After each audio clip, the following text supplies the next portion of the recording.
Alright, so the hardest part's done. Email migration we're going to skip to a little bit later. It's more of an advanced option later on, but you can do it if you want, so I'm going to skip that. Mobile access. So there's an app for both Android and iOS. Is it iOS on a thing? Yeah.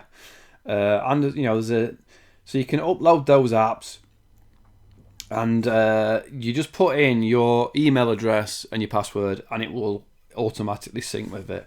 If you get problems with that, let me know, and I will do a deeper video for it. I'm going to skip it for now.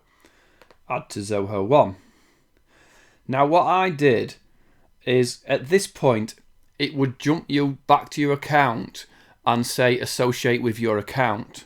I've done it, and it's the problem with these videos is sometimes these things are a one-time deal. So I've already clicked it.